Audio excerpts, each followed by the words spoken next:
Bendecidos días tengan todos. Nos encontramos nuevamente para disertar sobre los temas 5, 6, 7 y 8 de la unidad curricular, políticas públicas, escenarios educativos y sociales. En esta oportunidad estaremos compartiendo con ustedes los doctorantes Elibedes Reyes, Gravier Ortiz, Iriosmar Arias, Raúl Pérez Mencía y mi persona, Crisbel Castillo. Políticas públicas y la relación con el trabajo docente y social. El trabajo docente es de gran importancia en la sociedad, ya que los docentes son los encargados de impartir conocimientos y habilidades a los estudiantes y de guiarlos en su proceso de aprendizaje. Además, el trabajo docente tiene un impacto significativo en el desarrollo personal y social de los estudiantes, ya que no solo transmiten conocimientos, sino también fomentan valores, actitudes y habilidades socioemocionales que son fundamentales para el desarrollo integral de los estudiantes. Asimismo, el trabajo docente contribuye al desarrollo y la innovación en el campo educativo, ya que los docentes pueden ser agentes de cambios y promotores de nuevas metodologías y tecnologías educativas que buscan mejorar la calidad de la educación y adaptarse a los cambios del entorno educativo.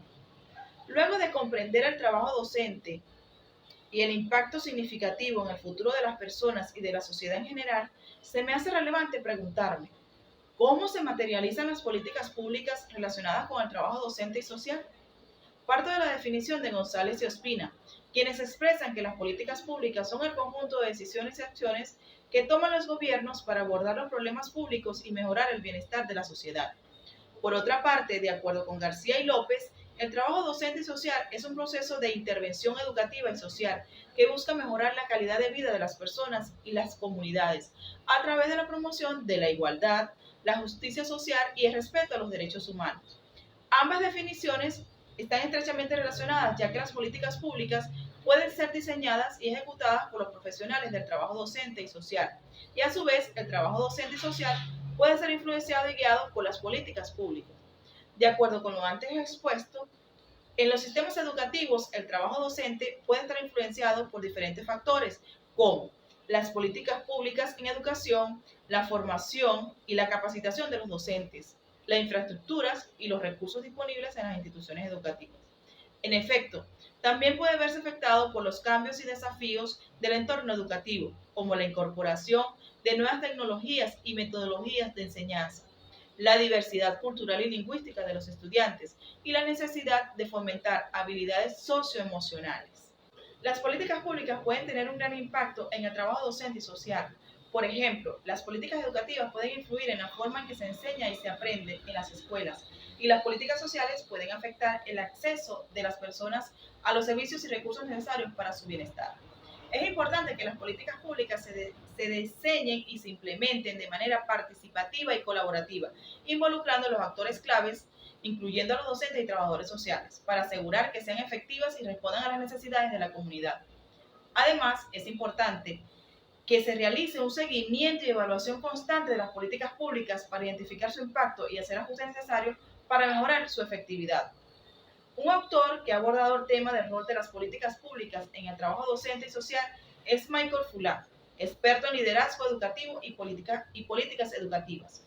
Fulan sostiene que las políticas públicas pueden tener un impacto significativo en la calidad de la educación y en el trabajo docente, pues en su libro El cambio educativo, guía para la acción, destaca la importancia de las políticas educativas que fomenten la colaboración y el trabajo en equipo entre docentes, así como la necesidad de políticas que promuevan la innovación y la mejora continua en la enseñanza. De acuerdo con este autor, podríamos decir entonces que las políticas públicas pueden ser una herramienta poderosa para manejar la calidad de la educación y el trabajo docente, siempre y cuando se diseñen e implementen de manera efectiva y se involucren los actores clave en su desarrollo y evaluación. En América Latina se han implementado diversas políticas públicas para el trabajo docente. Una de ellas han sido los programas de formación implementados en Argentina, México, Chile, Perú y Venezuela. Estos programas tienen como objetivo la mejora de la calidad de la educación a través de la formación continua de los docentes. Se enfocan en la actualización de conocimientos, habilidades y destrezas pedagógicas, así como en la promoción de valores y principios éticos.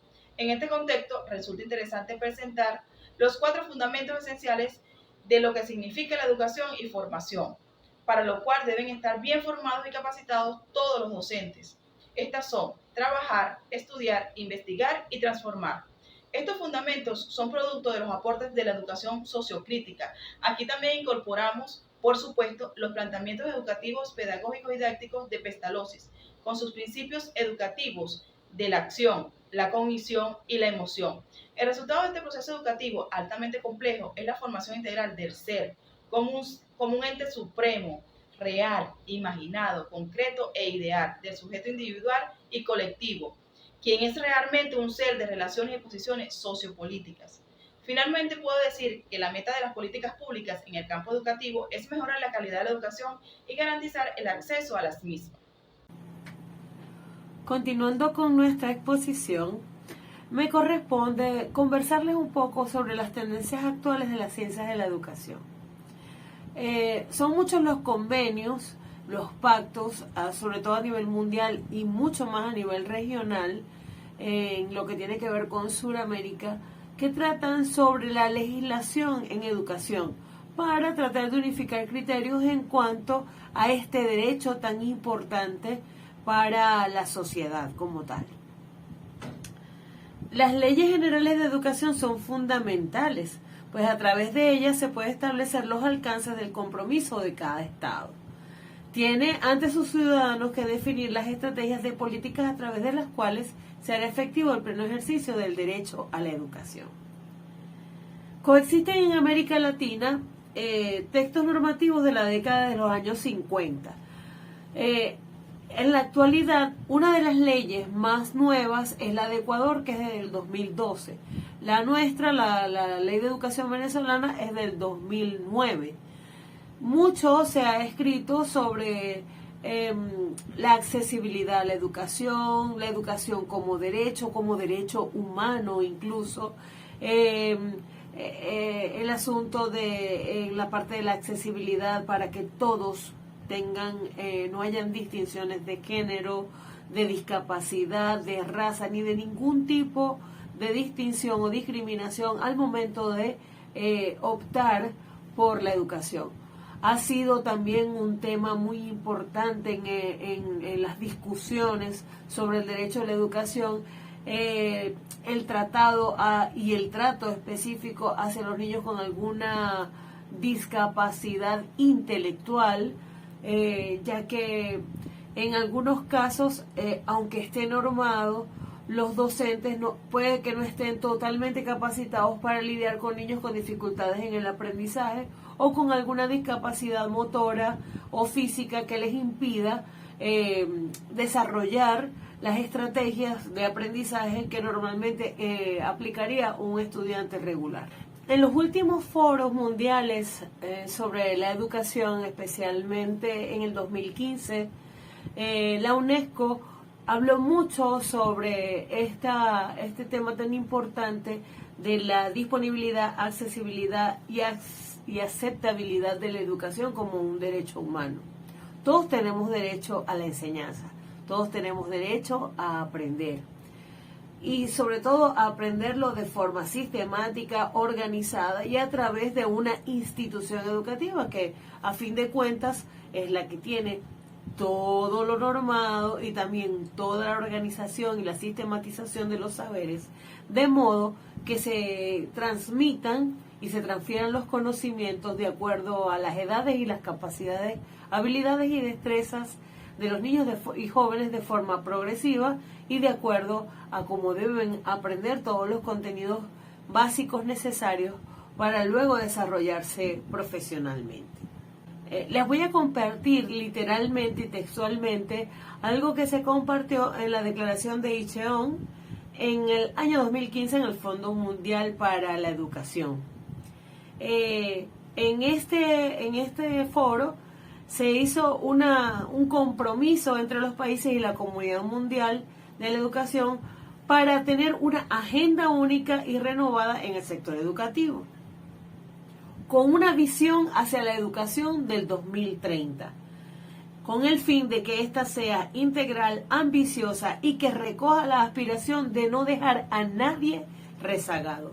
La declaración que exhorta a tomar medidas audaces y urgentes para transformar las vidas mediante una nueva visión de la educación encarga a la UNESCO, en su calidad de organización especializada en la materia, a que prosiga con la función que se le ha conferido de dirigir y coordinar la Agenda de Educación del 2030. Es muy importante que nosotros reconozcamos que durante la gestión geopolítica del presidente Chávez se hicieron esfuerzos a través de la UNASUR y el ALBA para unificar criterios en cuanto a políticas educativas que permitieran la movilidad estudiantil en toda la región. Esto al final no se concretó, porque no era solamente una política educativa, también habían políticas económicas y sociales. No sé si se recuerdan cuando se hablaba de unificar una moneda como pasa con el euro, por ejemplo, ¿no? Que hablaban del sucre, que fuera una moneda que se rodara por toda la América del Sur.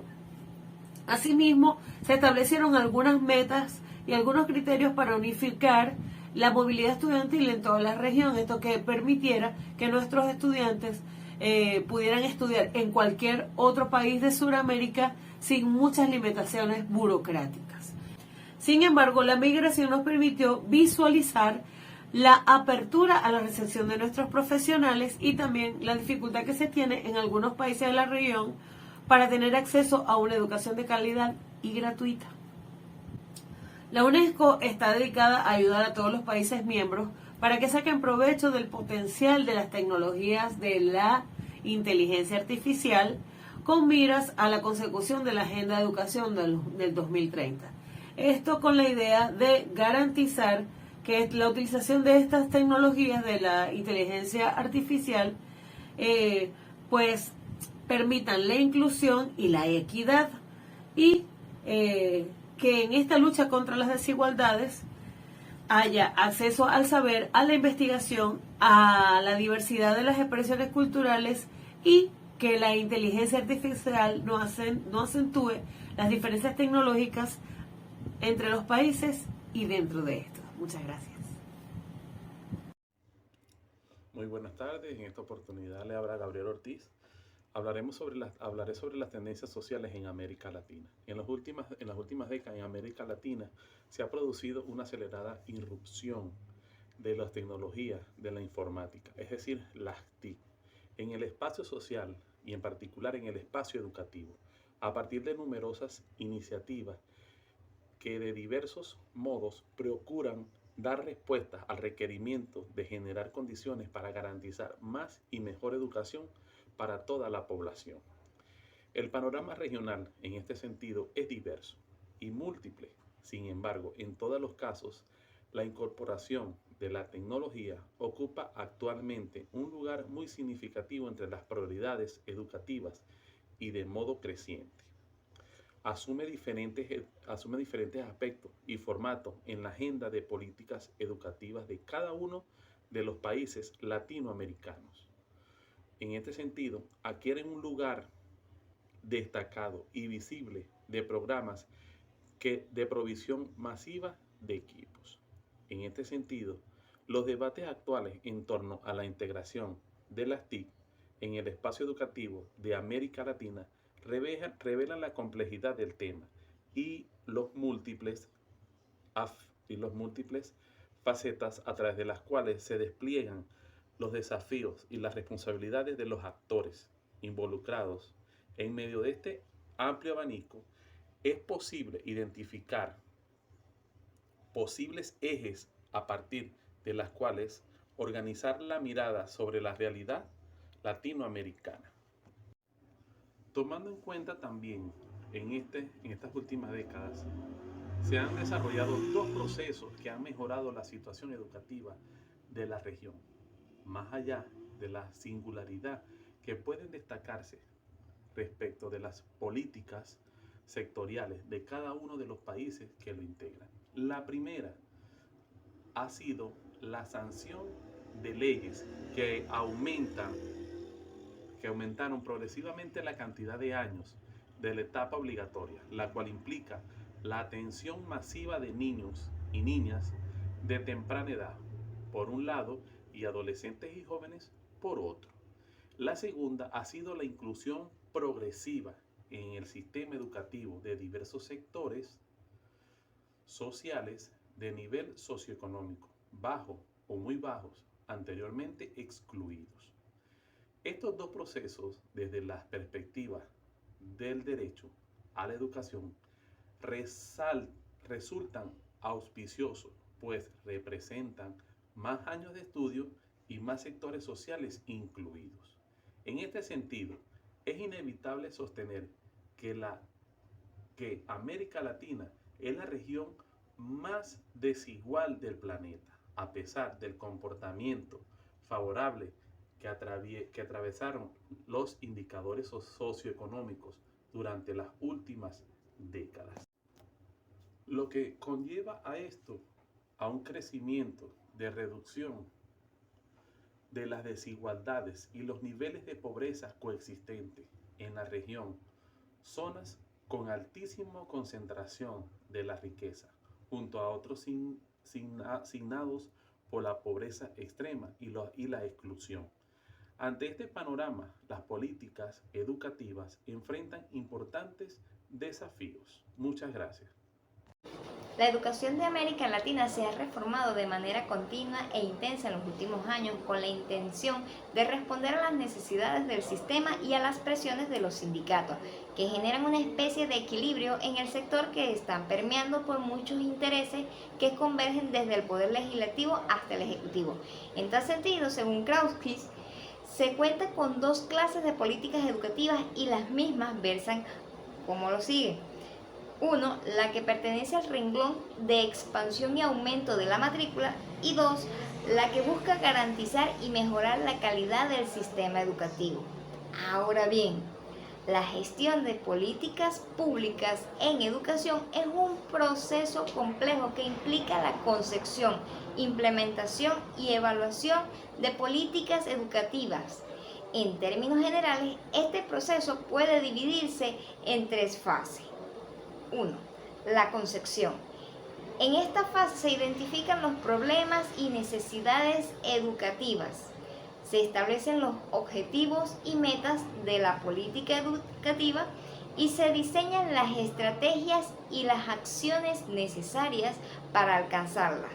Es importante que esta fase se realice de manera participativa y colaborativa, involucrando a los actores clave, incluyendo a los docentes, a los estudiantes, padres de familia y todos los miembros de la comunidad educativa.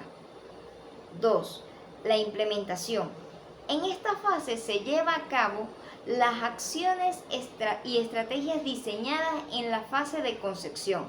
Es importante que la implementación se realice de manera efectiva y eficiente, asegurando que se asignen los recursos necesarios y que se involucren a los actores clave en la ejecución de la política educativa como tal.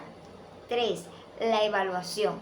En esta fase se evalúa el impacto de la política educativa en relación a los objetivos. En la fase de concepción es importante que la evaluación se realice de manera sistemática y rigurosa, utilizando indicadores relevantes y confiables para medir el impacto de la política educativa.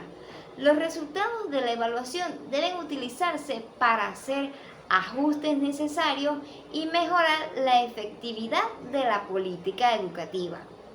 En resumen, la gestión de políticas públicas en educación es un proceso complejo que requiere de una planificación cuidadosa, una implementación efectiva y una evaluación rigurosa para asegurar que se alcancen los objetivos y metas establecidos y se mejore la calidad de la educación. Gracias.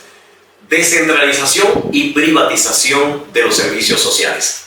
Primero, cuando hablamos de descentralización, debemos recordar que esto es un proceso de transferencia de competencias desde la administración central a las regiones o provincias. Debe acompañarse de transferencia administrativa en el contexto global, es decir, hacer frente a las mayores necesidades de gasto de esas administraciones. El propósito es lograr una redistribución del poder democrático entre los distintos entes territoriales del Estado. En muchos casos se anuncia una descentralización, pero no se cumple, no se concreta, porque el poder central no facilita la autonomía. En la última década ha sido punto de referencia de quienes han sido gobernantes en países de América Latina, reafirmando ese proceso que implica modernización del Estado y de la administración pública, dominio central desde ministerios que se definen políticas y se orientan procesos, y la descentralización cercena la economía, no solo en el manejo, quise decir la autonomía, no solo en el manejo de recursos, sino de ejecución de proyectos. Aunque del dicho al hecho hay mucho trecho, porque como ya hemos comentado, se anuncia, pero nunca termina de concretarse. Cuando hablamos de descentralización, en el punto que nos conforma y nos atañe, que tiene que ver con el sector educativo, se está vinculada la problemática de Estado y educación, una distribución social de responsabilidades que entraba la descentralización en este sector y las tendencias históricas y debates actuales sobre el papel del Estado en la política territorial apuesta prospectivamente a la educación. En América Latina, la descentralización educativa es un fenómeno no reciente. Con el pasado reciente se habla de la desconcentración de la autoridad central sin entrega real de la autonomía. Motivos hay varios. Uno, mejorar la eficiencia de la administración, aumentar la efectividad del sistema e incrementar la participación social. Eso se traduce en eficiencia porque se descentraliza no para repartir el poder, sino para mantener la eficacia central, o sea, se fortalece la autonomía del Estado en un proceso que apunta a descongestionar la administración. En el caso que concierne a la privatización, es decir, cuando es manejado por la empresa privada, y en el caso de la privatización de la educación, es un fenómeno de alcance global. En América Latina se habla de consecuencias cada vez más acentuadas, porque más niños, más niñas en los distintos niveles participan de la educación privada, participan en colegios privados, son de una participación más denodada. Hay un escenario distinto porque no significa que el Estado, cuando se privatiza la educación, va a transferir un colegio público para que lo maneje el ente privado, sino que surge de una iniciativa privada. Hay una participación de agentes privados con el aporte de instituciones públicas, pero que en todo caso no se habla de transferencia del erario nacional que maneja el Estado, sino de iniciativas administrativas particulares. Hay una redefinición de lo que concierne a las funciones y responsabilidades. La privatización de la educación en América Latina es la única o la región del planeta donde ha avanzado la toma más pronunciada y constante en las últimas décadas. La tasa de escolarización, tanto en primaria como en secundaria, es la más elevada del mundo, no solo por mostrar un crecimiento sostenido excepcional de la oferta desde la década de los 90, sino también porque se ha incrementado la participación. Esto se debe en algunos escenarios, parte de la reforma estructural del Estado y de la reforma incremental por iniciativa regional, alianzas público-privadas históricas, casos como por ejemplo Argentina y República Dominicana, unos que se dan por defecto, como la limitación de la capacidad de respuesta del Estado en algunos países como Perú, por ejemplo, por la vía del desastre cuando se privatiza la educación para atender emergencias humanitarias y sociales que conducen a las reformas educativas, la privatización latente, como el caso de Uruguay, que hay una intencionalidad de privatizar, pero hay una coacción y una limitación por parte del Estado, y la contención de la privatización, que es la regularización estatal sobre el sector. Caso particular, por ejemplo, Bolivia, que no permite privatizarlo, pero todo apunta a que hacia allá va orientada esa parte de este sistema educativo. Muchas gracias por lo que significó esta ponencia que hemos presentado para ustedes, nuestras compañeras Crisbeli Castillo, Gabriel Ortiz, Elibet de Reyes y Diosmar Arias y mi persona, Raúl Pérez Mencía. Gracias.